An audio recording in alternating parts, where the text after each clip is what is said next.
Hey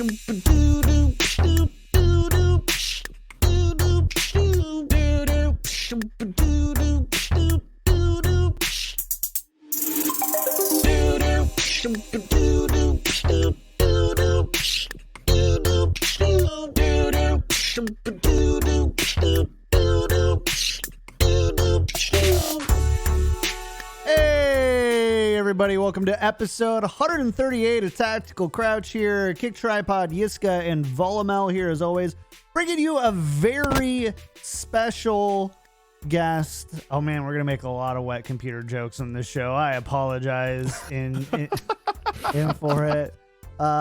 Coming from his secret aqua lair, Overwatch League, observer, GM, DM of Castles and Castles. And what is the official role for Red Sky City? Game Master, head writer, Cybernetic Overlord, Cybernetic title. Overlord, Tormented by Gnomes, also known as Better Joe. Welcome to the show. Woo! Yay! Welcome to the show, and thanks for joining us, even on mobile after we had some technical issues after the start. Yeah, it was a bio interface category 10 PEBCAC that just. For those not versed in that jargon, it was a wet ass PC. Okay, that one wasn't bad. I'll take that one. That one wasn't bad. God. There he is. He's yeah, there he goes. And he's gone. Show over, boys. You really shake me to it. You just dropped that one. And he zoomed out. Production be damned. Tactical Crouch is supported by our patrons. If you like the show, go to patreon.com/tacticalcrouch. Go to youtube.com/tacticalcrouch if you want to catch all of the VODs. Of course, we're on all of your RSS feeds as well. Big thanks to our patron producers, Refi Bean, Ferdino, Pin, Battlecrab, Kuchikopi, Lotion, Rexane, Audio Compass, Cautious67, Shara, Nathan, Your Misery, Hunter Tane, Fabled Steven, Roger B, Owen, Chrisstar34444, Horbjorn. I listen to this podcast whilst on the toilet and in the shower thinking of Yiska, and Peace Camper. Thank you all for supporting the show. We really do appreciate it. Had a lot of fun playing Among Us with you guys over the past couple of weeks. I get it now. Did I tell you it finally clicked for me? I'm a confident Among Us player now. Oh, very good. I'm confident. And like I Over know Secret. the things. Is that because you left us for the big streamer guys? I didn't leave you guys. You guys were gone by the time. And you were arguing with Vowels about his master's degree. I don't blame him. I don't think I have the guts to leave you guys. I also am never writing show notes drunk again, so don't worry about that. Show notes and show titles will never be written drunk again. I promise that right now. All right, let's get into it. And Gnomes, this is really a show about you. It's all about you, baby. And we have a lot of things that we want to ask you and talk to you about. There's a lot that we know you can learn us. But I need to get this one out of the way first. This is an important one because we get asked this all the time from people inside of Overwatch League, outside of Overwatch League, and anywhere else. What does Peggy do?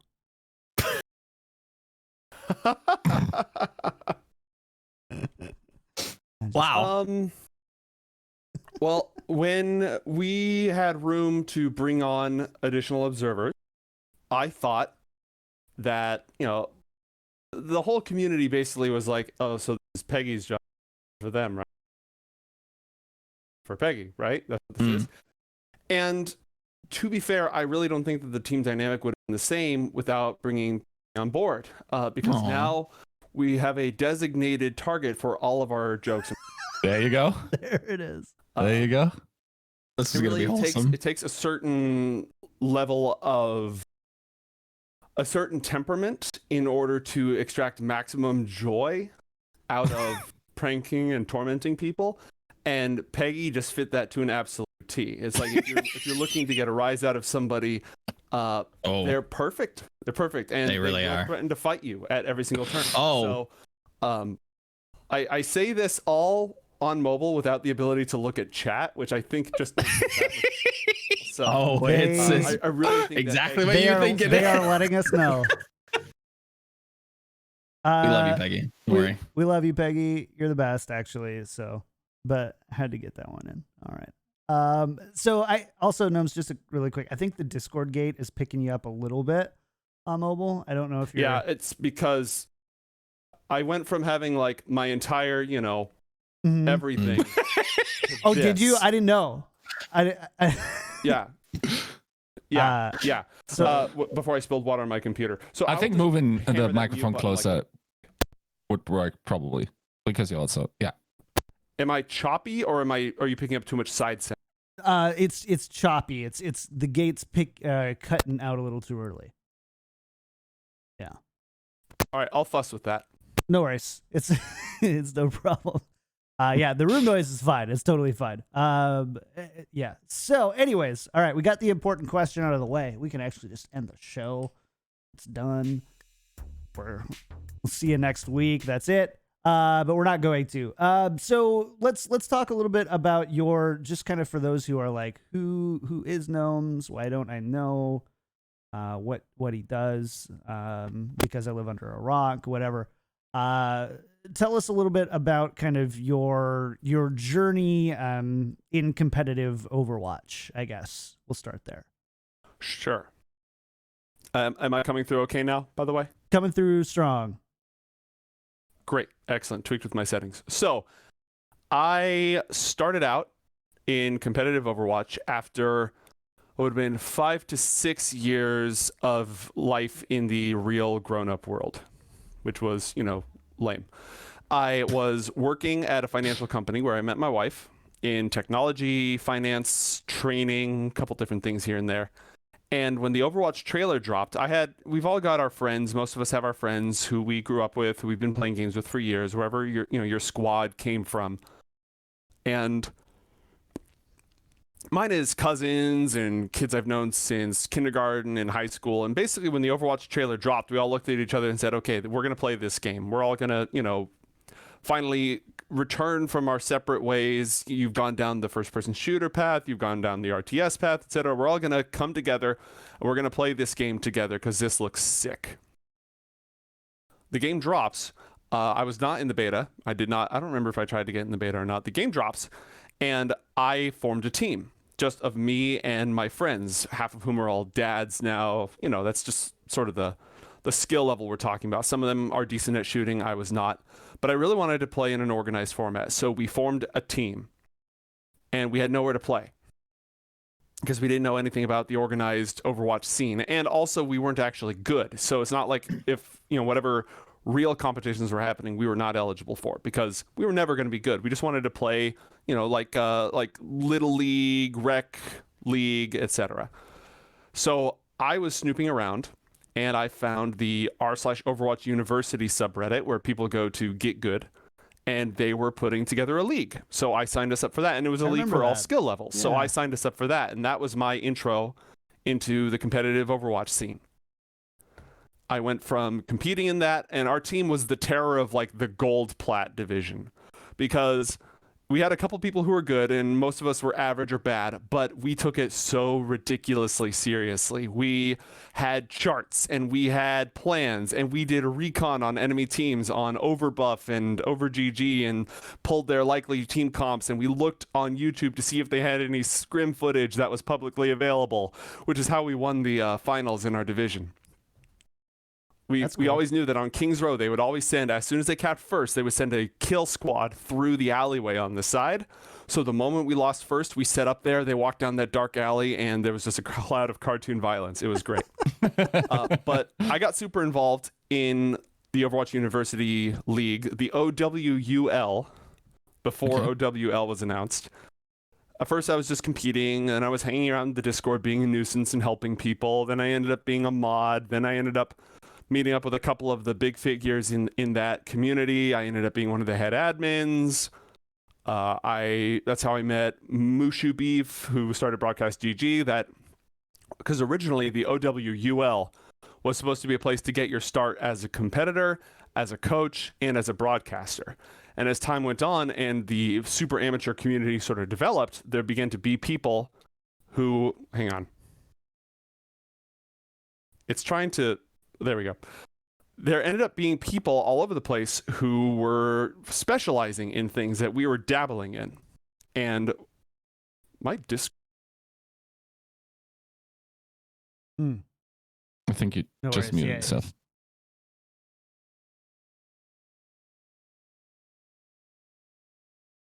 All good.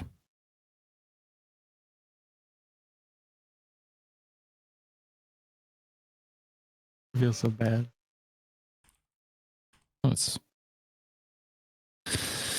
fine. Discord on mobile is actually. I was ready to put a hole in this wall yesterday. I was playing Among Us on mobile, and my voice cut out, and then I had to go into Discord, and then I got disconnected as imposter, and I was ready. Ooh, unlucky. Can you guys hear me okay now? Yes, you're good.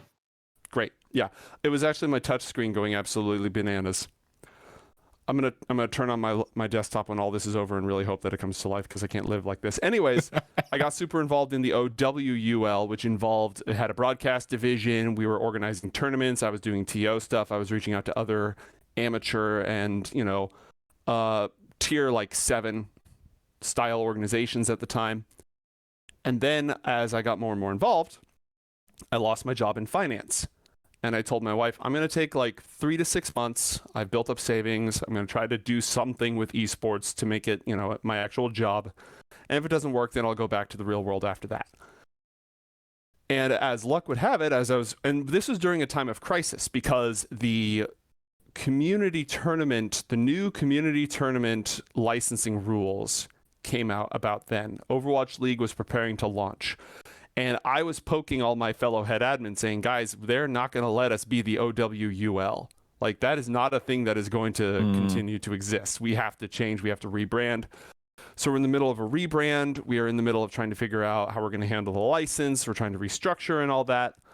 And then I'm hanging out in the Broadcast GG Discord server while I'm trying my hand at being like a mediocre streamer and some other stuff like that. And imagine Dan posts in the Discord server that they need somebody same day in LA to do observing for TESPA. I was not really an observer at the time. I knew how to do it, but like almost everyone else who wants to get into esports broadcasting, I wanted to be a caster at the time.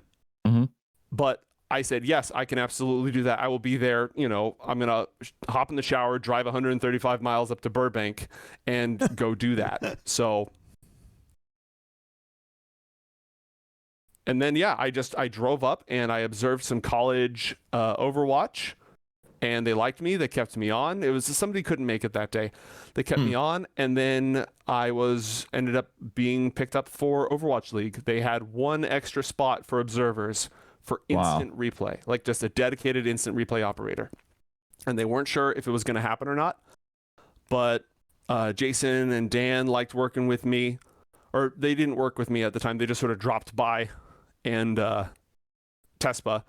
And the other folks over there liked my work and they picked me up and that's how I got in. I did not know that. It's crazy. Do you feel like it's super competitive to get in these days? Yes, but I will 100% say that the reason I got the job is because I could show up. Like, you have to be easy to work with, right? You have to have a good personality. You have to be professional. You have to be pleasant. You have to know how to adapt quickly. You have to actually have the eye for observing or whatever thing you want to do in esports, right? You have to actually be close to qualified for the job. But access is so much a part of it. Literally, the fact that I was within the radius, there were people more qualified than me. There were 100% people more qualified than me at the time. There were people who were grinding it out in tier 2, but they couldn't drive there the same day. And that was the foot in the door. Like, Grandpa always said that luck is the intersection of preparedness and opportunity, and the opportunity factor I cannot understate. These days, I feel like it's, especially in the COVID times, I feel like it's not as bad, because if you ask anybody who has made it in esports, air quotes for our audio listeners, if you ask anyone who's broken into the scene, they always tell you that you have to be doing stuff, and you can always do stuff without getting that lucky break, right? You can write articles, you can produce video content, you can try to TO a tournament, you can begin doing things so that if you ever have that break where somebody notices your work, you have a body of work to show for it. Right. And again, in the remote time and as things built out a little bit more, I feel like it is, I don't want to say more fair, but I feel like the infrastructure is a little bit more there so that if you are working hard and putting your name out there, you might get noticed even if you don't happen to live within driving distance. But at the time, it was a sheer stroke of luck. It's a heartwarming story. A lot of stories kind like of that, I feel a dream.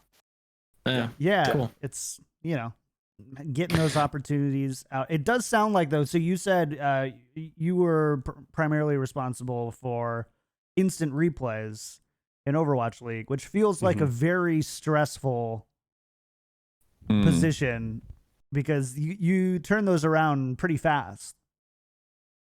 Yes. You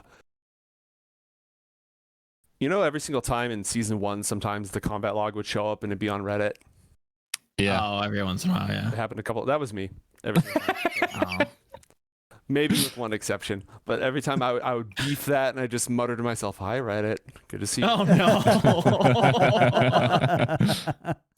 Joe, you might be muted, by the way. And so the instant replays, without giving away any secret sauce about how the instant replay system works behind the scenes, and they've done some like official stuff that you can watch that's out there. But without going too much behind the scenes, if you just know Overwatch, the game, the window to play an instant replay where it is still salient, it is not going to detract from the rest of the action of what's going on, in the show. It's minuscule, especially on control maps, right? On control maps, you can basically play replays between, they've captured and the point we're flipping to the next point, you have a moment to play a replay. Right. But in a big production, they've got other things they have to show too. They have to show sponsored graphics. They have to show lower thirds. They have to run stats and other things like that. So you're competing for airtime with all these other super important elements. Plus, you're competing with the fast-paced action of Overwatch itself. You need to identify that a play was relevant and valuable. You need to communicate to the different parts of the production team that you are going to run this replay, or they tell you, I want you to run that. You need to be aware of what was on broadcast, what angle was on broadcast versus what angle wasn't on broadcast.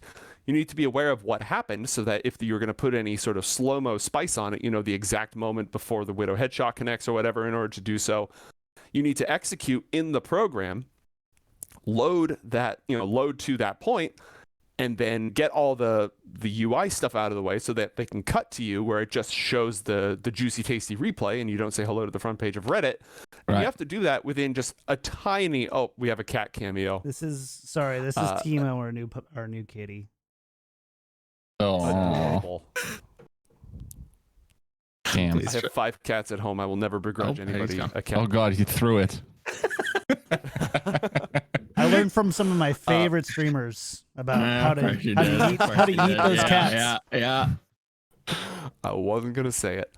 So yeah, the upside of instant replay though, when I was a dedicated instant replay op, was that it was the only thing I was doing. So when I wasn't running a replay, I was just watching. I was just keeping my eyes peeled.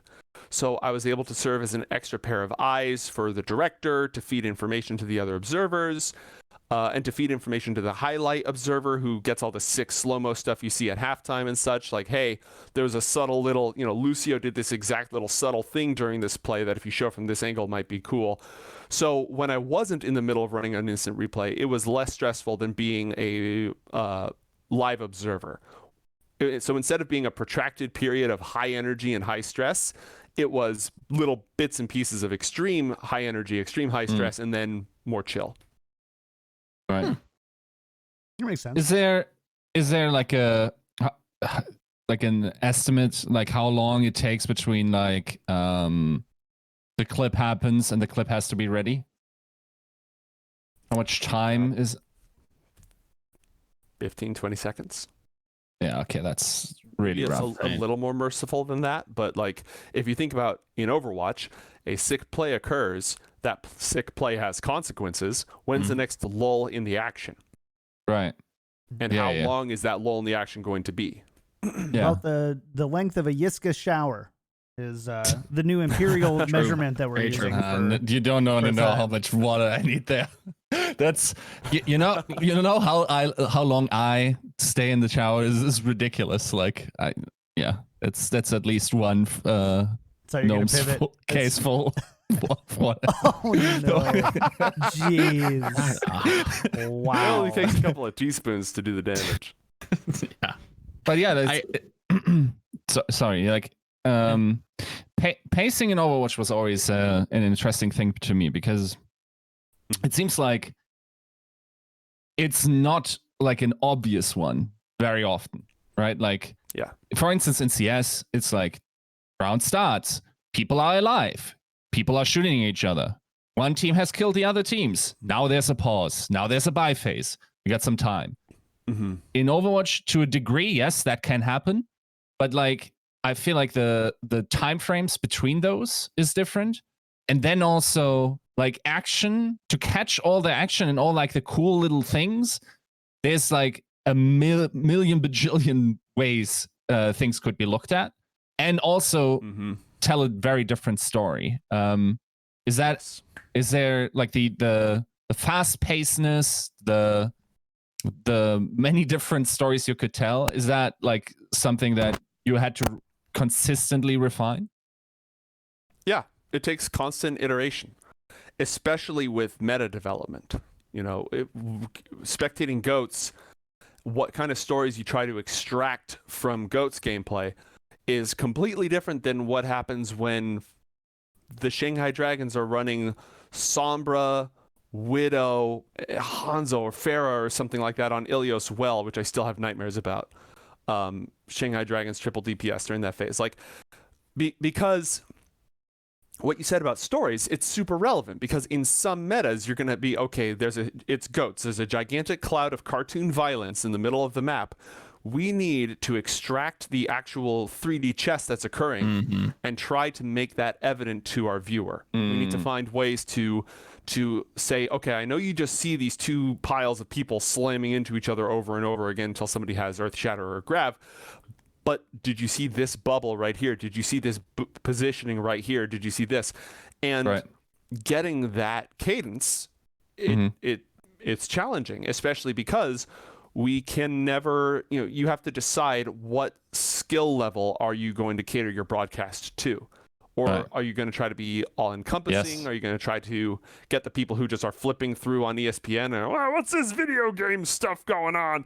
Are you trying to go to the hardcore people who have watched every Apex season? Like, the approach you take and what information you provide your audience is going to be different. And you cannot make everybody happy. You're not going to be able to create the perfect broadcast for everybody. So you have to end up creating a broadcast that is consistent with your own creative vision and tries to extract those stories of skill. And where that comes in particularly challenging is when you have any meta that doesn't have clean fights. Because like when you have a nice big team wipe, great, that's a breather. Now we can show positioning. I can, in season 1, I was able to run a replay during that time or whatever. But anytime you've got multiple skirmishes going on, you have to make a decision. Which of these is the story we're going to show right now? Is there a way we can use multiple angles and rapid cuts to show all of this information without, alienating our audience? So in a way, the meta that we're kind of currently in with like the double flex tank, not ideal for observers. Joe, you are definitely muted. If anybody, we can hear. I can hear quickly. Joe. Yeah, that's a weird one. I can Maybe hear. you muted Joe. I'll speak. I'll speak through another what one. What happened was when my touchscreen went bananas, it probably just muted. Very good. I actually have a hotkey to mute Joe, so like I don't blame you. I tend to go a little long-winded. Like, all right. Well, all Can you hear your him? excellent insights have been lost to time. Oh, you're good. are you able to hear Joe now? Test. Negative. Negative. Slightest. So let's Yiska, ask the question. Relay. I'll speak through Yiska and or John. Whoever wants to pick it up. Currently, the meta that's currently developing with like the double off tanks and on ridiculous flanks, that's a challenging one, right? To get right at the moment. Yes. I will say that, I only really observed that during the playoff games when I was brought back on temporarily under contract. So I had to do a lot of learning back up on it, and I'm not as immersed in it as the other observers are. They probably have more insight. But to my Reinhardt loving, pleb self, it was a huge challenge because you have to bounce back and forth at rapid pace, which is like I said, every single time that you make a cut, and this is standard for all cinematography, right? This is every single time that you make a cut, the audience's brain has to rewire itself for a moment. It has to readjust to the new information. It has to reestablish context, which is one of the reasons why when you've got your tracer duels in early Apex seasons, it's great for people who know what they're watching. It's great for people who understand the game really well. But if you don't understand the game, then it's incredibly disorienting to go from tracer to tracer to tracer to tracer, and they're just zipping around fighting each other at an incredibly high speed. So in order to catch the action of this double off tank, flankerific style meta, it requires a lot more cuts. It requires a lot more dynamic, rapid style, which some people like and some people find it harder to connect to. Right. For me, the question, and you kind of scraped at the topic a little bit with saying like what kind of audience you want to serve, but it's not even just the level of sophistication that people want to reach, but also just like the stories that people value. Do you have like a good feeling, or did you have to revise that feeling of what people actually like? Do they want like the crazy flicks and like backline spider pines? Was there also something about like the, let's say, beautiful dance of let's say Shock Against Titans on goats, where it wasn't maybe as much about mechanics? Like, how do you reconcile that? Who's the, when you think of someone, and that's also as a content creator currently and as a writer, it's really hard to have someone in mind who you're doing it for. What do you think is like the archetypical audience member? What do they want to see? First off, Joe, give me a level. I think I fixed it. Hello. You're alive. We're here. All your valuable insights are part of the show again. Hooray. So when I think of the archetypical viewer, which is always an eternal question when we are in the community and we are constantly exposed to the degeneracy of live chat, obviously, and whatever they throw, in the last couple of seasons, whatever they throw tours at, they didn't like. So that's instant feedback, right? Instant feedback, but it's feedback at the slime mold level, right? Just reactivity, and just literally twitching. So it's valuable, but you can't make it your only weather vane in life. And then you think about competitive Overwatch, you think about the subreddit and stuff, and you have to reconcile the fact that is a tiny vocal minority. As composed, if you look at the actual OWL viewer base, many of them don't stay up to date with the latest Twitter drama. They don't look at the latest balanced threads. They play on console with their friends and they watch the Overwatch League. And they're fine with that. Maybe they have their own subterranean Discord that has a totally different discourse that none of us even know about, and they're not aware of our existence in total parallel. That said, one, I was never the director, and it really is the director's job to sort of weave that together, but it is a collaborative effort. So we all have to be looking for the same sorts of stories. I know your archetypical viewer wants to see displays of skill. They want to see... They always want to be in the action. They never want to watch Roadhog walking back from spawn. They always want to see what is the exciting thing happening right now. They want to see skill highlighted. So flick shots and, any difficult, technical, impressive hero they want to see. You do have your support mains who cry out to see some Mercy footage at some point ever because they want to personally improve, which I think is also your archetypical viewer wants to get better at the game. I don't Right. think to the same degree that they want to see skill, but they do want to learn and they want to get better at the game. So they want to see their heroes played. They Mhm. want to see kills. They want to see all the kills that come out. They don't want Right. to miss kills. Sometimes we have to say that, yes, there's a kill happening here, but this is a cleanup kill. We're not going to give it the same attention we're going to give to whatever next plot critical piece of information is coming out. So they want to see skill. They do, to a certain degree, want to see big narratives play out. So Right. you've got, the revenge of Decay, right? Like, he's playing against his old team. They want to see him pop off. They want to see their favorite, bad boy personalities. Right. They want to, whatever their favorite streamer plays in the Overwatch League, they, spec that person. They Right. always want to see that. Right. And you can see from the viewership surge that would occur whenever Defran was in a game or whatever, you've got Right. that sort of phenomenon going on. I don't think your archetypical viewer, like, they want to understand why Team A beat Team B in that fight. They want to understand what happened in the fight, but they're not trying to extract the same level of strategic and tactical depth that your hardcore Right. fans are. Right. So therein sort of lies the balance. Mm. Yeah. Yeah, it's weird. Like that's always a problem to, like, I would find myself in the position where I'd probably, I remember when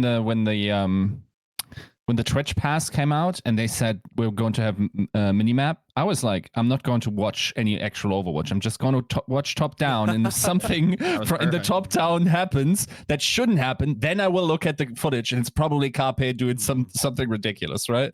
But it's really hard to stay like connected to what the archetypical viewer is, I feel. So it's definitely, and that's also probably true across all channels of content creation, and which is why like, what did you guys then sit down also just with like a if you're talking about like these narratives and whatnot, is that like something, are you part of these meetings then as well where they're talking about narratives?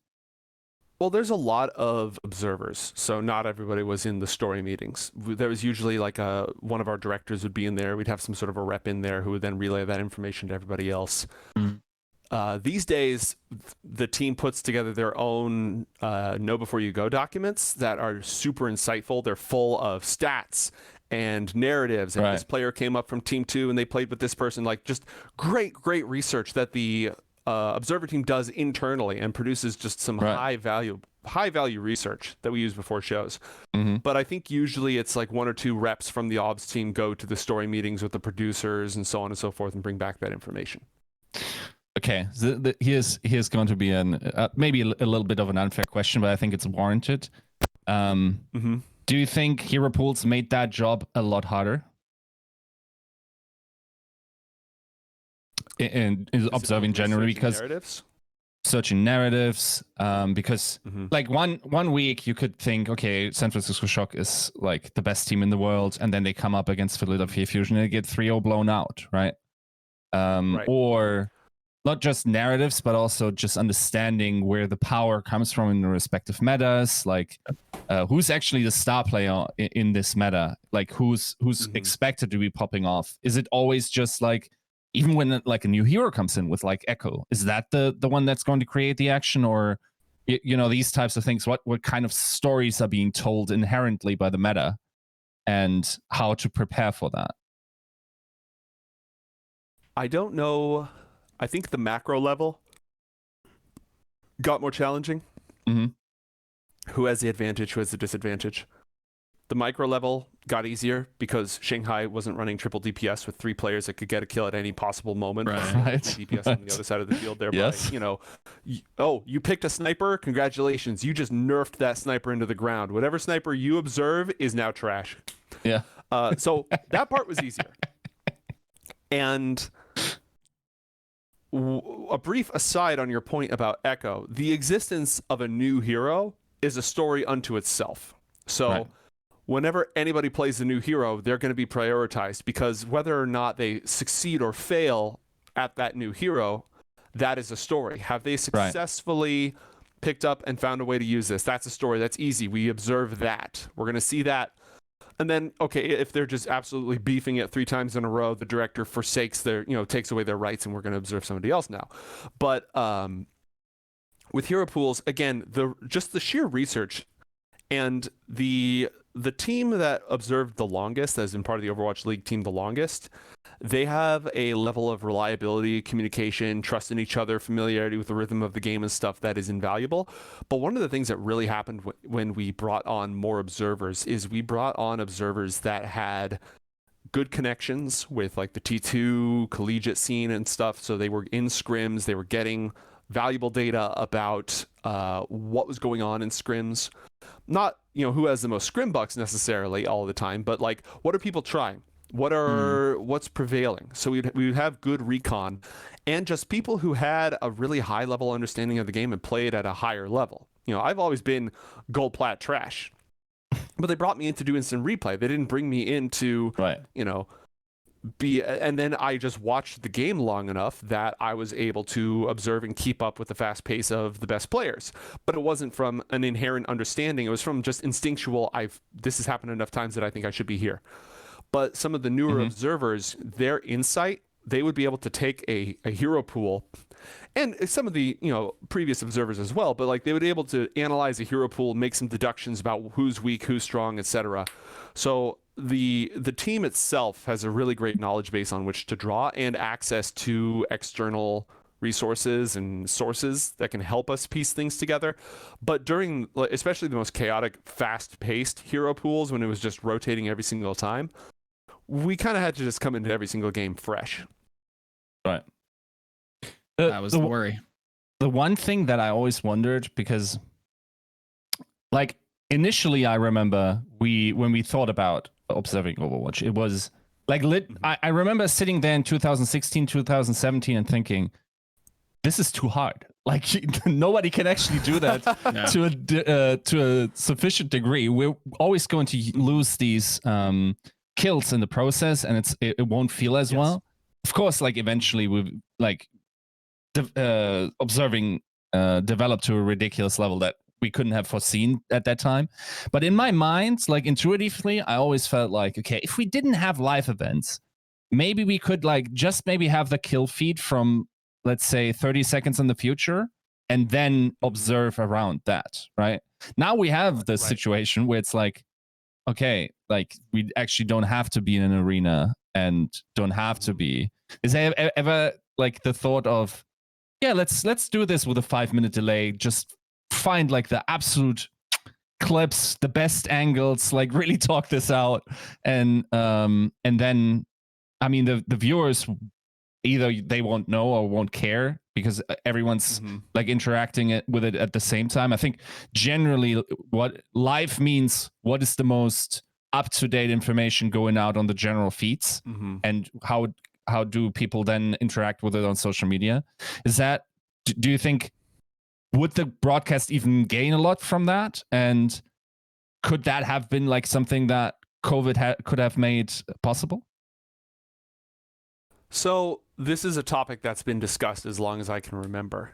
And especially because Counter-Strike does a lot of their observing with a delay, if I recall correctly, or at least some events do. I'm not an expert on the scene, so I can't specify. Right. Sure. There are some problems and some downsides. One of the things that Jason Alchemist has pointed out is that if you are always observing the optimal angle, the audience will never be surprised.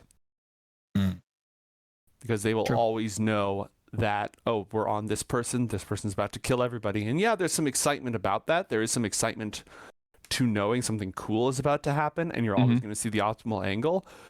But getting fragged is as much a part of the story as doing the fragging. And if the narrative, if the observing always follows the fragger and never follows the fraggee, then again, the audience is never going to be surprised. So some of the other current observing team has had a lot of thoughts on it and input on it. And I think one of the prevailing pieces of thought is that because live events have always been part of the DNA of the Overwatch League, it is what did that guy say from that thing? Do not become addicted to water, my friends, for you will resent your absence. Right. Immortan Joe, yeah. So like if you say, well, during the COVID times, we could put a little delay on there, no one would notice, and we would look like gods, and the show would be great. Then as soon as you go back to live events, you've become soft and weak. Right. And bring back the other that makes sense, observers. Yeah. And like Alchemist is in the chat also just talking about how basically part of the fun is the build up, and like it's really hard probably also to simulate not having perfect knowledge, if that makes sense, right? Like if you want to keep people guessing, that's basically playing Among Us in a way where you're just like manufacturing trying to lie. Yeah, doesn't work. Dude, I don't know what you're talking about. I was doing tasks in medbay. I was in medbay. I was scanning. Yeah. It sounds like one of those things where you almost don't want it to be perfect. You want the kind of flaws. You want the ums, the uhs. You don't want perfect speech. You kind of want it to be a little gritty. You want it to have some bite to it, some texture. I mean, obviously, as an observer, you want to nail it. You want to do a perfect job. But the fact that is out of reach, if you are getting as close as possible to that perfection, you're going to have an organic, exciting broadcast. Yep. Right. This is also something that I've given a lot of thought to. And this might develop into a tangent about esports broadcasting future, but I feel like in a lot of ways, also just looking at how media has developed, it's like people want to hear the same story told in different flavors. And that's also why, for instance, companion streams like Sideshows or like Avast Disney exists works so well, right? It's also like if you want to put it at the bigger scale, it's also why CNN and Fox News exist, right? It's all the same stuff. So in my mind, I'm thinking, okay, maybe people want to consume content through their favorite content producers and them doing companion streams and whatnot. Then there's always the question, like, is there something to provide, like a live feed or like anything of that sort? Or are you always going to have this one thing where there's a main broadcast, they are telling the stories, and then you're going to have the specific lenses lenses or whatever put onto that? Because we're like, even in League of Legends, for instance, we're having a ton of companion streams right now. Technology has already fully caught up. Do you think that is something? Do you feel that's a desire in the community? And are we moving towards like a thing where maybe there's not like a consensus reality stream in terms of also from the observing point of view? Is far in the future a streamer going to be so big that their observer gets access to the live server and then observes in a way that specific viewer, let's say, it's not too hard to imagine that, for instance, in the Brazilian CSGO scene, where like one of the casters can have like 300,000 viewers during a major event when a Brazilian team is playing. Maybe they want a Brazilian observer in that specification. The thing first off, I don't think that the core stream is ever going to go away. I do think that expanding integration and offering more tools and stuff for companion streamers is good. It's healthy. It's organic. And it is the way the wind is blowing in a lot of ways, right? Like you got these personalities. They're allowed to say naughty words, which we're not allowed to say naughty words. Right. And I'm not saying that's like the core, but they're able to have that free-flowing, more authentic style than the great work that our casters do, but they're all doing it to type. You can see them when they're on the job versus they're off the job. There's a couple of issues with the idea of moving away from that. And first off is that Overwatch is presented in like the way that observing is done for Overwatch in the Overwatch League, at least, is the brainchild of many, many, many contributors, both past, present, and future. And an important one of those contributors is the Overwatch team itself and Activision Blizzard, because they have a vision for the way their game looks. And that is something that is incorporated into what the observing team creates. And if you completely take that away, you are going to have stuff in there that I don't think would be beneficial to what they're trying to create and the way they want the game to look. We do as many close-up shots at the pigeon on Havana as we can, and like that's fine. But there's other things that you might I feel like that level of guidance for the way that Overwatch is presented to the world, especially on the biggest stages, is important as a core product. We also have the issue of a core product because while I think finding ways for the franchise league, the big leagues, etc., to integrate companion streams in and include them as part of their revenue stream and part of their product base is a good idea. The companion stream ecosystem is obviously beneficial to Overwatch League. It's nothing but beneficial, in my opinion. But are our sponsors' ads running on those companion streams? Right.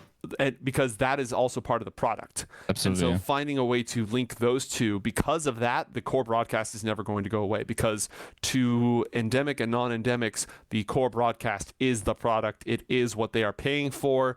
It is the primary revenue driver. And companion streams, to the best of my knowledge, they're great for driving engagement and paying an exposure, but they are not part of the core product. And so unless you can find a way to branch the core product out and integrate that into those companion streams and work with the big sponsors, you're always going to have a core curated stream.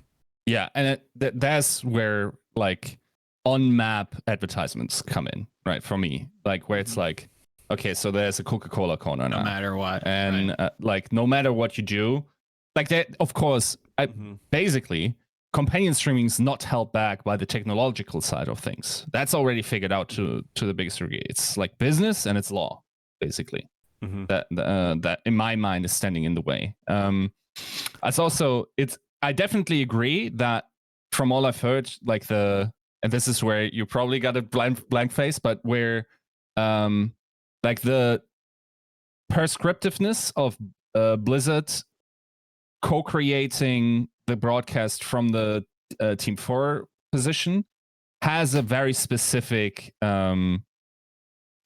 flavor to it that, of course, like the other extreme is wealth, right? Where it's like, okay, there's not much happening in that regard. Are you back? Can you hear me now? Yeah. Dude, the timing on that was phenomenal. The timing was amazing. Warning, compliance breach detected. Terminate connection. They're on I wasn't your sure, dude. I wasn't sure. I thought you were just being jokey. He was like, I can't show my face. I was like, I think you took blank face a little too serious. I was breaking down in my head. Like 10% that he actually had to break out. 20% that he just doing it for a joke. Rest is battery life is empty. Like. No, my battery life is fine. Everyone just froze because, I guess corporate intercepted our signal. I have not felt, and this is, this might be a little hail corporate of me, I have not personally felt like the direction that we got from Team 4 was too prescriptive. There were some things where I would get frustrated with certain restrictions, but the restrictions make sense. And it's, for example, there are certain angles where the models are not designed to be looked from top down. Right. So if you're doing top down, you want to use the map overlay. That's what the map overlay is for. My RTS playing brain, on the few unfortunate occasions that I was doing free cam, which I am bad at, I'm not good at free cam at all. I would always try to take these angles that were too steep, like almost isometric style. And that was the sort of thing where they'd say, hey, the character models are not designed to be viewed that way. Like all the textures are fine, but they don't become as distinctive. The action becomes difficult. We don't want you taking angles like that. It's not a good look. And so I was personally frustrated, but on that mark, I think they were right, and I just suck at free cam. So I don't think that I don't think it was too super prescriptive or locked down. It didn't feel, the observing team felt like, at least, during the majority of my tenure, it felt like they had a lot of creative control over things and a good working relationship in general with Team 4. Mm-hmm. Yeah. Yeah, it's just that in my head, it's always, okay, there's one team that's working on it. They probably also have better data than what kind of audience feedback is. In the outside world, let's say in CSGO, the way this works is basically natural selection, where it's like, you have the Blast Pro series, you have the ESLs, and whoever has the better broadcast will survive through the through those iterations, through the years. We'll bring back, of course, like it's not like they have only dedicated observers, but like the best observers will then also be chosen more for these events and whatnot. Right. And therefore, like the refinement of that product just happens by basically natural selection or pressure, right? While we are basically sitting here in a very Lamarckian way and saying, yeah, like, so this is the meta. We kind of need the giraffe to have its neck grow to like at that specific camera angle. And so let's get some trees, some higher up trees, right? Something like this. And then to figure it out. Now, of course, there's two ways you can refine that process. One is inductive. You just think, okay, this is the best thing that we can do based on the experience and extrapolating from our experience. And then we can go back and look at it empirically. It's still just the same people, even though they are very, very highly skilled, looking at that, right? And I always wondered how high quality the feedback in that regard was. When the feedback in everything else, in every other esport is nobody's watching you, right? Like, but now we don't have the real competition. There's no second Overwatch League to say, okay, these guys are doing it better. Like people are, that's the closest competition. And I'm sure you can't even hear, like stand the sound of this, is like the constant comparisons to OGN, right? Yeah, I was literally going to say these days it's measured by how much people are being nostalgic for OGN. Right. But yeah, it does honestly make it difficult to get feedback because a lot of it is, doing VOD reviews and seeing, okay, did this match up to our quality standards? Was there execution errors? Do we believe that our approaches are flawed or could use improvement? Because like there will be people in the greater Activision Blizzard esports structure that have ideas or more likely goals. Sometimes they have ideas, oftentimes they have goals. Hey, we need to do this in the broadcast. We need to do that in the broadcast. And that doesn't come from a place of expertise on what is the best way to observe. It comes from other exigent needs in the organization. Right. And, part of working for a big company is saying, look, I don't think this is the best thing for my piece, but you've got another piece that also has to be dealt with, so we're going to find a way to make this work together. And sometimes it is from people who have experience in broadcast sports, traditional sports, stuff like that, who have ideas for techniques that were used in traditional sports broadcasting, and they want to see if they can be applied to esports. And it is always worth to experiment with integrating that, because sometimes it works. Sometimes it doesn't. But when it doesn't work, it's just like, well, we tried this and we don't think it worked because of this, this, and this. So it's a constant dialogue. But it does mean that getting hardcore, like, focus group data is tricky because, and there has been market research done in order to figure out what do people like, what do people not like.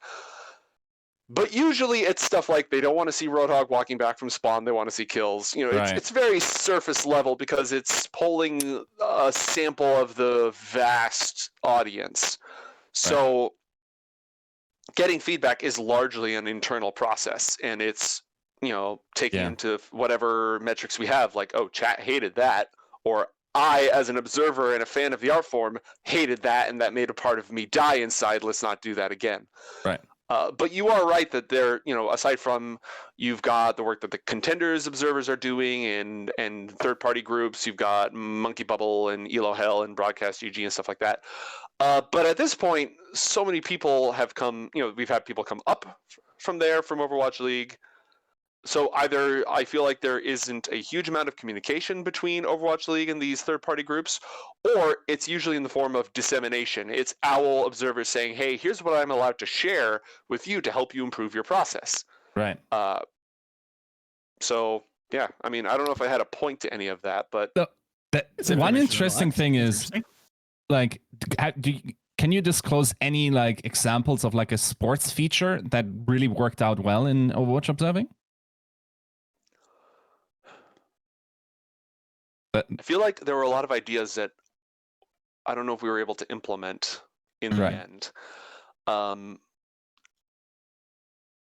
trying. I mean, like instant replay, that was in there very, very early. Sure. I feel like a lot of those sorts of ideas would have come in the 2019 season, and I can't pull one out that worked because I think a lot of them might have more to do with highlight replay than live broadcasts. Like there's a little bit that is in live broadcast, but a lot of replay techniques would have come in. And I think our highlight observers do great work, but I am not directly involved in that. Right. So I want to say, like, not just being charitable. I want to say that inspiration from folks who have a meat sports background has been valuable. Okay.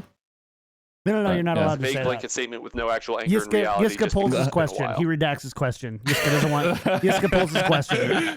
No, error. I think like the interesting thing is really hitting the very core underlying principle of what people want to see and what kind of emotions work well to appeal to. Yes. Right? Yes. And I think that is just universally true for every competition you broadcast, right? Yeah, I agree. Do you have like things pop out, like this emotion I want to have in my viewer? That's what I want to invoke in them. Oh yeah. You want your viewer to feel engaged. You want them to comprehend what's going on. You want them to feel anticipation and tension and release. It's the basics of story writing and plot creation is drama. You create tension and you relieve the tension. You create pressure and you relieve the pressure.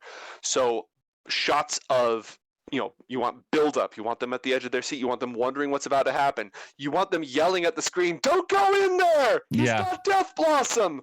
Like and then you want, when the big moment happens, you want them to just jump out of their chair, which we in the observing room struggle to not do ourselves, right?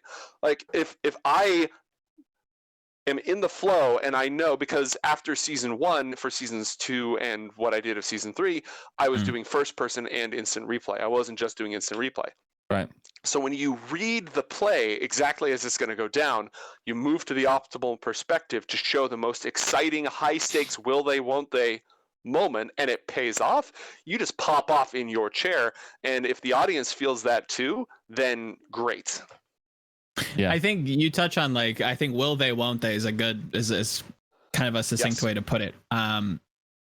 Obviously, we all remember some of the most memorable moments. You know, the spider pine, as Yiska alluded to. Obviously, DeFran's grab on Hollywood was very memorable, and people still kind of recall it fondly.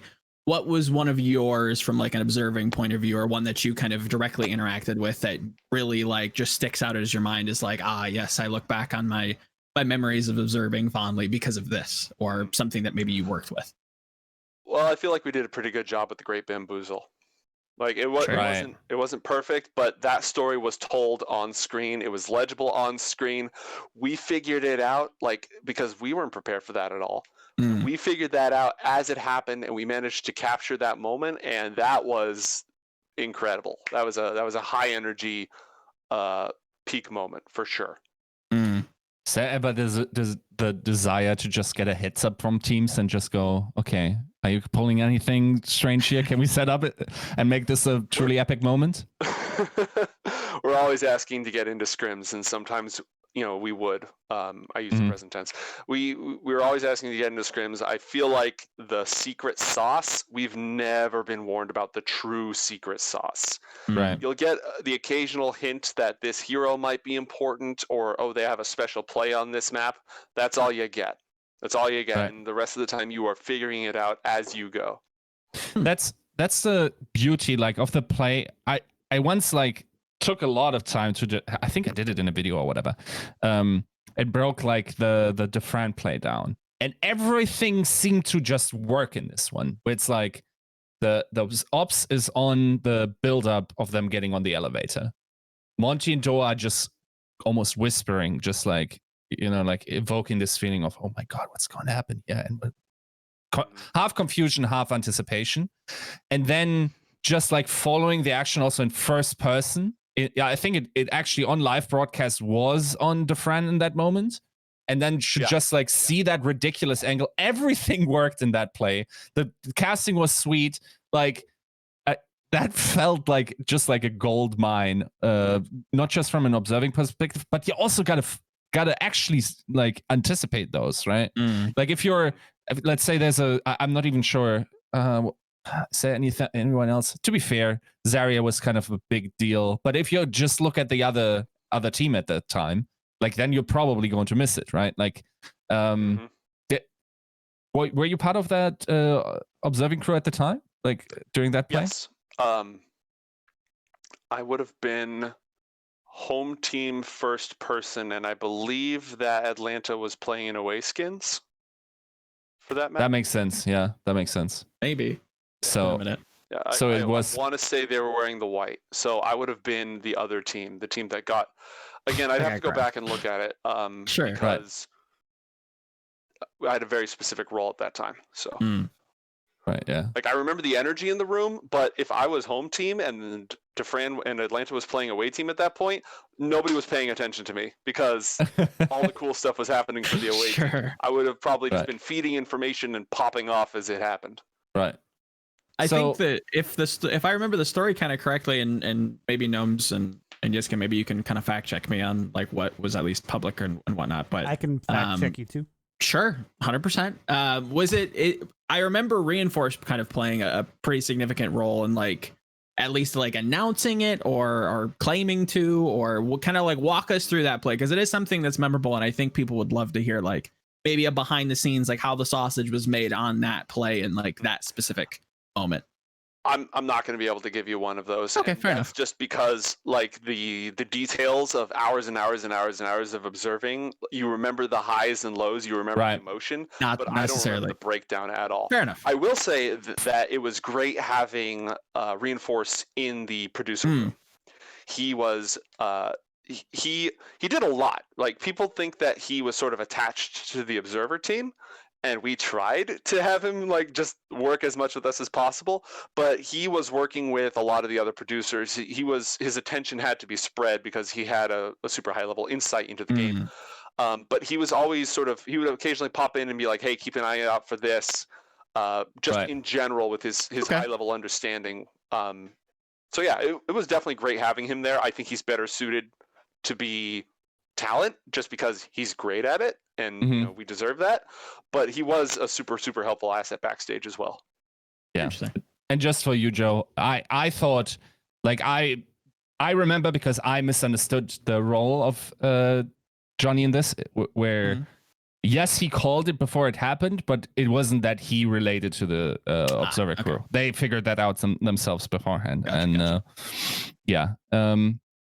It's possible we got a hint, but those hints would have come directly to the director, who would have relayed that into us. So I can neither confirm nor deny. Gotcha. Fair enough. I mean, it's still interesting to hear that you have somebody, or you had somebody in the room, kind of like mulling it about you, but not necessarily directly tied to the observing. Like, is that? Yeah, he was actually in the main control room across the hall, so he was pop in on comms. But in our room, we had the observers. And we had League admin, and I think that was it. And then we had the dungeon, the little closet next door with the replay, recording, all those folk. Yeah. Jason is once again in chat saying, having an analyst in the ops room is something we wanted to do in season 1, just never got it. The meta got easier after stage 1, so we really didn't go after it so much. Yeah, like in my mind, the problem is Overwatch is such a like incredibly complicated game, where it's like, we talked about this before, where it's like even the best play-by-play casters, if they give not play-by-play, color, if they give you win conditions that are going to happen in the next fight and are going to decide it, then those probably only come true like 30% of the time, because there's always some weird widow headshot angle happening, or like someone just walks forward, or something else ridiculous happens in this game, which is also the fun of it, the unpredictability of these fights. But no plan survives contact with the enemy. yeah. It's like at that point, you would have to have legitimately probably like an Overwatch League level analyst of the best kind in order to get any value out of it consistently. I would think, especially now in hero pools. The other thing about that is that time is of the essence, and I feel like one of the things that makes a really good observer, and one of the reasons why I was able to be a good observer, even though I am tragically poor at Overwatch itself, is just instinct. Right. And I say instinct, but what I actually mean is when you've committed enough of the game to unconscious, not muscle memory, but you just know, you interpret the game state and you say something weird is going on. I need to be here right now. Right. And if you've done enough reps, you are correct. And that is because you will never stay ahead of 20 teams with their own coaches, their own analysts, their own players with their own personality. You will never stay ahead of that. So being able to dynamically react to an evolving game state, to stay on top of things and look for the weird stuff as it happens, is critical. And having an analyst's insight is always invaluable, but I feel like the best work is either preloading you with information to prime your brain to react to weird events, or they have to figure out a way to identify what's going on and communicate as succinctly. They have to be accurate, brief, or I don't remember what the ABCs of radio comms are, but you know what I mean. They have to be precise, they have to be brief, they have to be accurate. And they may not be able to explain everything going on to you. They would just say, look at this person, look at this person, go here, you need this angle, and just know exactly how to get that information to the observers in a way that they can integrate into their workflow and parse and execute in a timely fashion. That's a tall order. Have you tried we need more of the Elon Musk Tesla brain implant. Yeah, the brain link or whatever. Very true. Very true, yeah. Just do it and make it happen. Easy. Everybody's on the same page at all times. Problem solved. Overwatch League. Send me my check.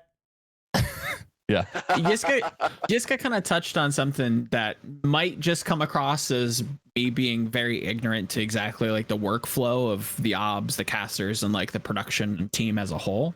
But for instance, if you were put in a position, or the obs team was put in a position where the casters were kind of announcing like a win condition, but you guys already kind of like were setting up for something just slightly congruent or maybe adjacent to that win condition, is there, or was there ever like a call to say like, oh, let's just like stick with the narrative that they're painting, or like, oh, I think this is the better angle, that like is there like that adaptation, like kind of okay. All the time. It's constantly, because we have caster comms, when everything's in good order. We've got caster comms in our ear, and we always try to work with them as part of the same storytelling apparatus. Whenever possible, we want to be observing what they're talking about.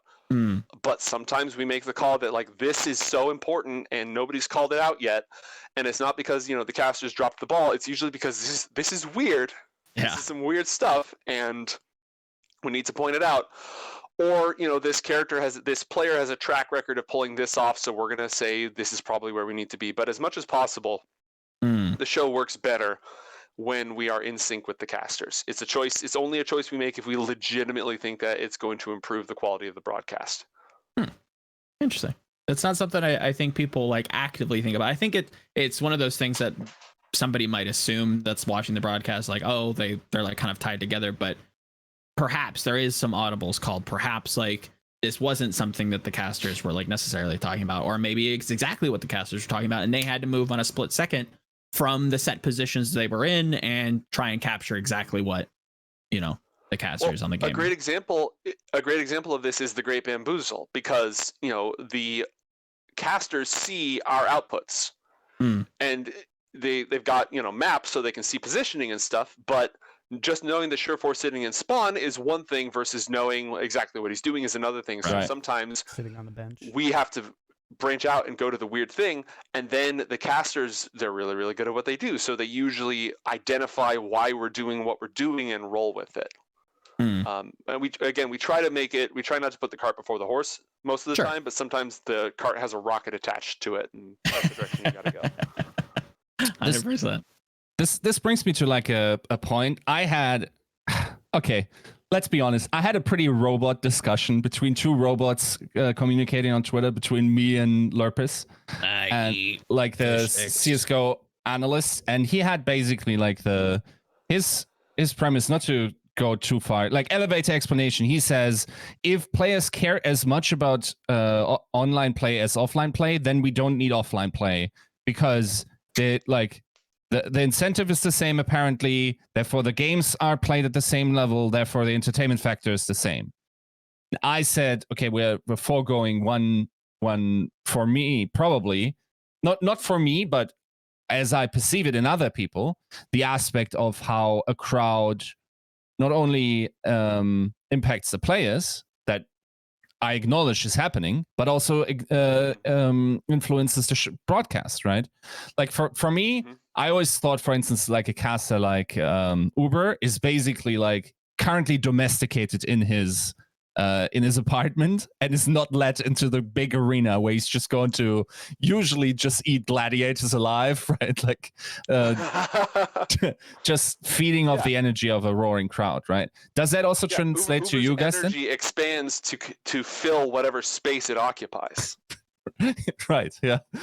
But necessarily that would then also impact your work, because if it impacts the caster, then it probably also flows into your work in some way. Do you think like the broadcasting or the production would have gained from being in arenas this season? I think that being able to observe from the comfort of my own home has its advantages. It absolutely has its advantages. It's also part of why every game blurs into the next. We like to talk about, especially when you have new observers and they're doing their first roadshow. You know, back when we had Bala, it was, okay, you know, you can hear the crowd. They're on the other side of that wall. It's about 400 people, but, you know, especially Battle of LA, they got that energy going.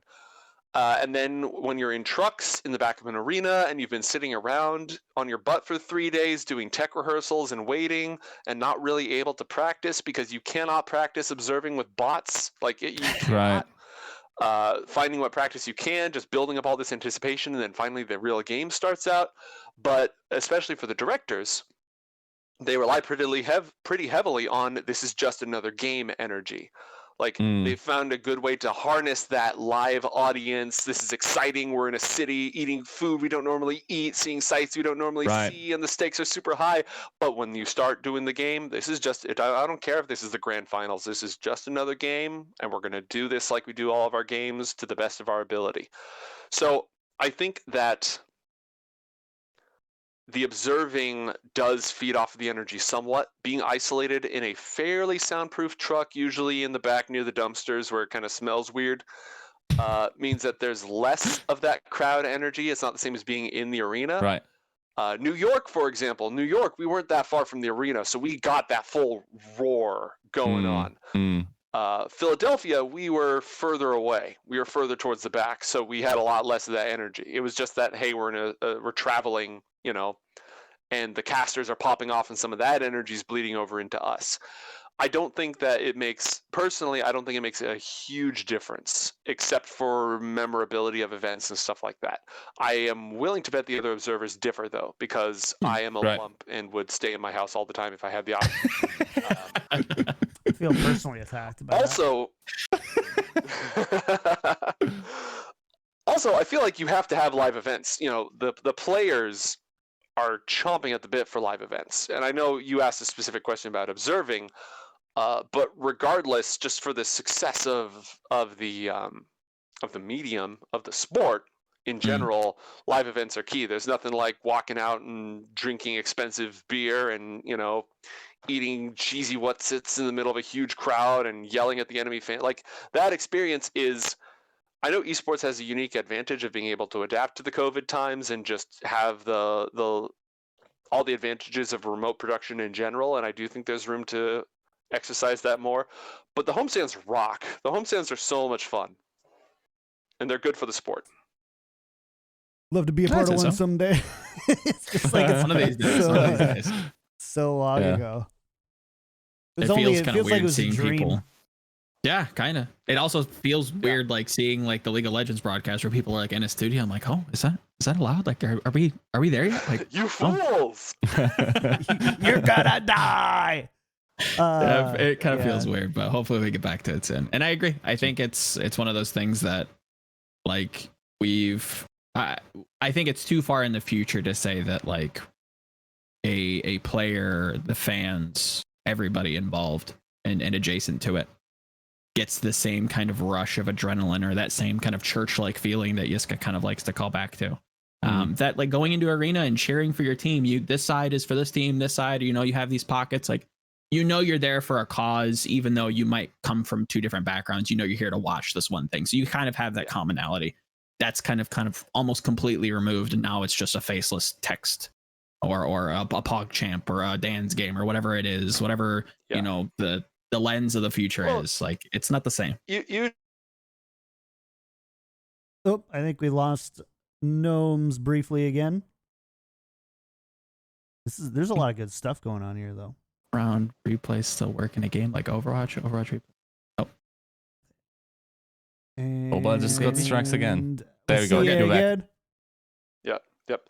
The fact that nothing sensitive was being discussed at this time proves that I'm not being monitored. Exactly. I think that time they're just jerking your chain. They're just like, let's just do it.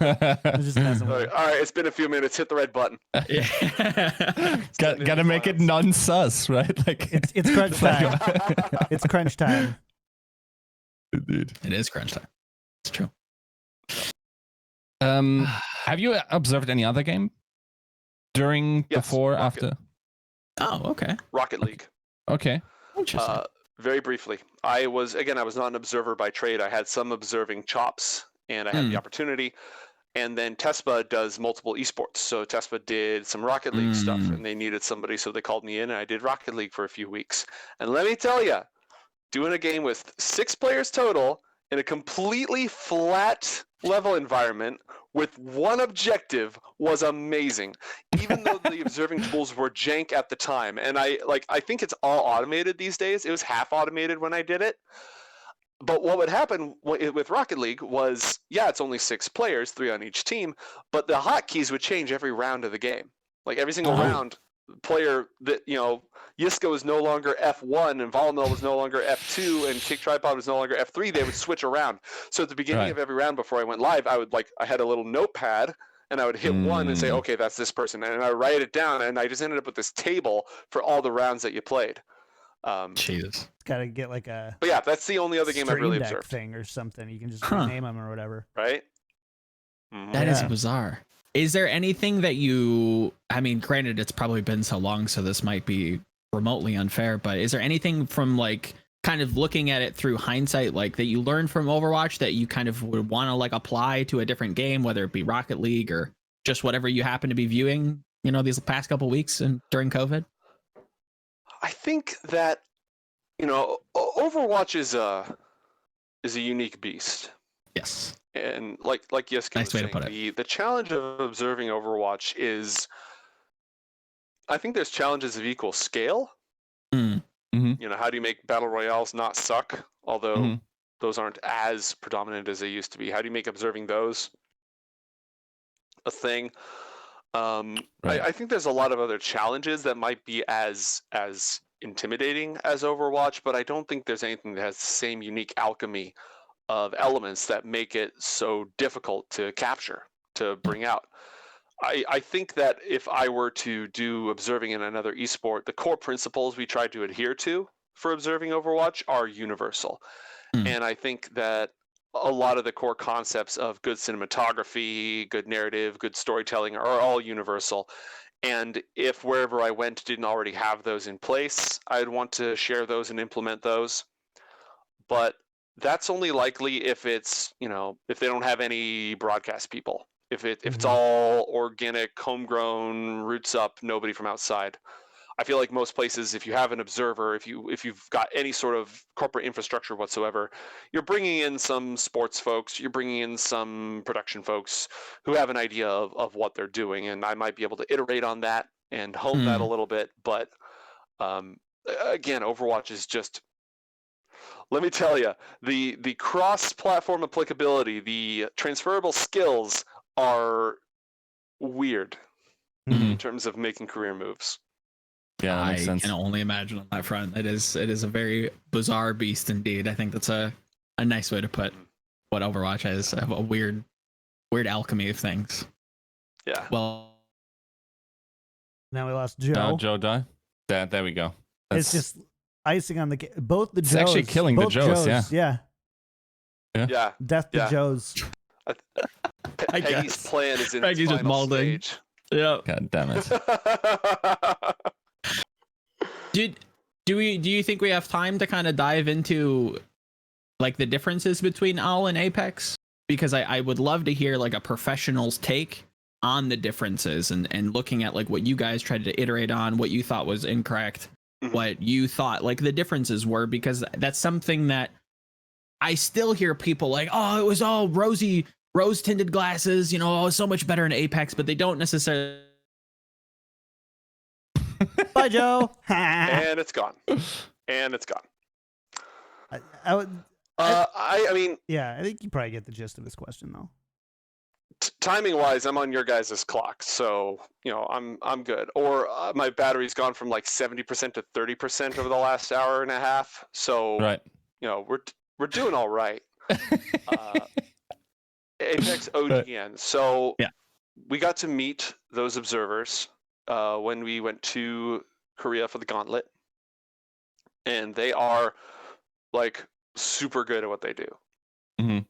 Let's not mince words about that. They are excellent at what they do. They all play the game at a very high level. They all have a very, fast reflexes. All the things I will never be. They have actually being good at video games, having those fast non-boomer reflexes, the works. So a lot of what they execute, a lot of what people are nostalgic for, are just instances of good craft.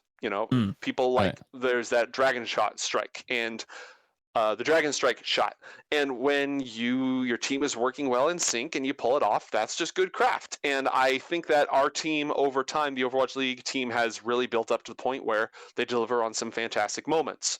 And, I would not want to, if we were drafting teams to play each other in an Overwatch 6v6, I would bench myself immediately and not want to be involved in that. Sure. But these days, I think we'd have a better shot than we used to. Stylistically,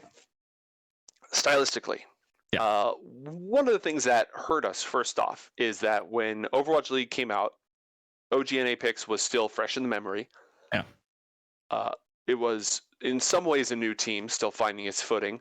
But I'm going to lay most of the feet of this at the Moth meta, the double res meta. That sure. was Right. the worst. Yeah. And that's not something that people think about. The replays. Yeah. This was not something easy for you guys to observe. Yeah, I mean, I can't really speak for my colleagues who were all actually doing the thing at the time. Sure. But double res was just, it was difficult because the flow of the storytelling was difficult. Just everything about it was difficult. But let's talk about the actual question you asked, which is stylistic differences. Sure. If I had to, aside from just good craft, just legitimately good craft, if I had to say anything about what it is that OGN Apex does differently, is that they expect you to know what you are doing when you are watching their show. The people who are nostalgic for Apex are the people who understand Overwatch, and their brains and their neurons fire at the rate of somebody playing Tracer. They get it. They don't have to have it explained to them. They understand what it means when this particle effect goes off and this UI goes off and just everything. Like they get it. They've been watching since the beginning and they understand. And for those folks, OGN Apex is a great observing style. It is fast paced. We have also found that this is a difference between the Asian markets, actually, the APAC markets. Oh, okay. APAC likes fast paced. They like just quick cuts. They like to see they don't care. They just want to see the kills. Show me the kills. They like that much higher tempo.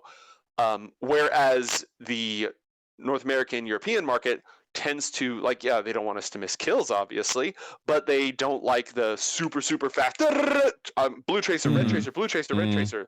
We have a rule where we never go tracer to tracer because that inverts the brain. Your average viewer gets, it's like they have to reestablish context because of that cut, and they're seeing some of the same information, their brain explodes. So we will never do that. Are We there intend exceptions? to gear up. Are there any exceptions? Like you're on Genji and suddenly the other Genji pulls blade? Yes. We will try to do something to distinguish. Like if it's just this is where we have to be right now, we will pull the Okay. trigger on it. Mhm. But generally speaking, I know third person is a controversial topic, and Mhm. I believe I have a good understanding of its correct uses, and I can explain why it gets used where it gets used. One of the places third person will get used is if we are transitioning from the same hero on one team to the other, because the different perspective allows your brain to say, oh, there has been a change. Now, generally speaking, you don't want to do that in the middle of an action sequence because third person is not good. It's not good to watch high skill gameplay in third person. Or fighting almost ever in general, with very few exceptions in third person. But if we need to go from Genji A to Genji B using third person as a transition method, so we were in first person, now we're in third person, my brain has agreed that even though it's the same hero, we've made a cut, now we can zoom in. But if he just got nanoed and he's about to kill everybody, you may not have that luxury. You may just need to hard cut. But in general, don't go hero to hero is one of the... There's very few hard rules, but it's one of the harder rules. But yeah, Apex, OGN, fast-paced, expect your brain to quickly adapt to the transitions. I would say stylistically, that's the main style difference. Right. Other than that, they're good. They're just good. They're good at what they do. They're very good at what they do. I think. Sorry, go ahead. From like an observing perspective, I think that definitely checks out. Oh, for sure. The one thing that and that doesn't necessarily have anything to do with observing per se, but production as a whole, is that they, by injecting player faces between players, had a very authentic way to evoke emotion. And I always wonder why we didn't use that to that extent. Like, it's in a way, yes, it can feel cheap, almost like the laugh track of like esports broadcasting. Sure. But like, at the same time, it's not acted. This player isn't putting on a show on his face in order to like express that he's upset that he just got killed, but that's just genuinely what's happening, right? Do you think that? Yeah. Go on. All I'll say about that is that I'm pretty sure all the observers agree with you. Oh, okay. They do. Right. I think they do. Yeah. Yeah. That's crazy. I mean, it's hard to do now. Let's be honest. Like, and to be fair, like OGN has like the technical restrictions are very blatant. Yeah, 100%. I honestly think because now you're connecting, like, just to hammer this point a little bit more home, like you're connecting real human emotion to whatever is happening there. It's already pretty like when I read like Reddit, it feels very cold in how we treat players. And where we don't really understand the emotional weight that is behind that play. Like, it's not just playing video games if you're doing it for 70 plus hours a week. That's just your life then. And it doesn't really matter what kind of like environment you're in. This is like humans adapt to these circumstances, and emotional landscapes mirror each other depending on these situations. So it always felt like, even as someone that, like, I definitely had a different emotional connection to these players from Apex because of that. And I think most of us that still stuck around do. And why do we not have anyone to the same degree, like a Jaehong, like a Toby, like all these players from Apex now in that level of fandom? Like, I would say for some players it maybe happened, but in a different tone and through the content that was facilitated. But it feels so bottlenecked as well, because then you're doing it only on the desk or like in the content that the teams put out. Like, yeah, the narrative works, but the amount of resources you need to inject in order for him to transport whatever emotion he's evoking in you when he's playing, or rather like in between when he's playing, is very different than these little shots. Like, they were really not that long, right? It was like a second maybe. So yeah, I don't know, like one of the most visceral and like yeah, I think one of the most impactful moments for me in Overwatch League were looking at Moth's face when he realized that Atlanta kept that point. And look how memorable it is. Everybody remembers that. If you were there, you know what happened. Yeah. Yeah. Everything about this was crazy. Like, and then seeing his eyes just barely hold on to his eye sockets were just amazing. Yeah. We were spoiled for narratives. We were spoiled for narratives. We really were. Yeah. I agree with you. More player cam. Before we kind of wrap up here, are there any other kind of like rules or anecdotes, or not anecdotes really, but any kind of like rules and stuff that you guys had as a broadcasting team that might be kind of helpful for people to know and understand and have that as a frame as they kind of watch the game? Mm-hmm. Let's see. Well, first off, you've got your basics of cinematography that were drilled in all of us from a pretty early time. You know, rule of thirds, the 180 rule. If you've established that team A is on the left side moving right and team, B is on the right side moving left, don't do a shot that inverts that. That's confusing. Right. Given the nature of Overwatch, it is sometimes inevitable, but do your best to keep things framed in that way. When it comes to movement, less is more. This is one of my weaknesses. One of the reasons why I didn't do a lot of free camera is I was trying to spin around and chase stuff. But Overwatch has enough movement on its own. If there is movement in your frame as a free camera, then you do not need to add more movement. Less is more. Just do your best to calmly capture the action in the most engaging and informative angle as possible. If you are a player and you want more screen time, do not set your sensitivity on a clicker and then just spew all over the screen. I'm not naming any specific names, but there was a tank on the Dallas Fuel in Season 1 who didn't get as much screen time as may have wanted because he would do that a lot. Right. Yeah. Oh, man. That's funny. I think one of the things people may not understand about observing, not in a like when you've got your small time, which I started out in, so no hate. When you've got your single observer who is also the director, who is also the producer and all that stuff, and then you join a larger observing team, you may not realize how much communication is part of the job. Communication is 80% of the job. Yeah, I would say, because we have to keep up as an observer. You have to keep up with people who play this game at a professional or, depending on your production, a semi-professional level. And you will never. You also have to do it for hours at a time. Like, our brains didn't work as hard as the teams did when they played, but we did 4 matches a day in Season 1 or 2. Like, couldn't do it. We did 8-10-hour broadcasts, and our brains never had to fire at the same level as a team actually trying to win, but we had to keep up with them for long periods of time, and that's tiring. That will wear you out. And so getting good patterns, good rituals, good habits, and strong communication with your team are absolutely essential. All the best shots that you ever see come from the director and the observers feeding each other information, useful, succinct, relevant information at a high speed, and then bouncing off of each other. That is absolutely essential to being a good observer on a team. And we've had observers who come from solo observing and who are absolutely killer at what they do, and the biggest obstacle for them, or why did we pick up observer A instead of observer Y? They're both great, but one of them is easier they adapt to a communicative team environment a lot faster. Right. They're able to do that flow of information that enables a good show as fast as possible. Right.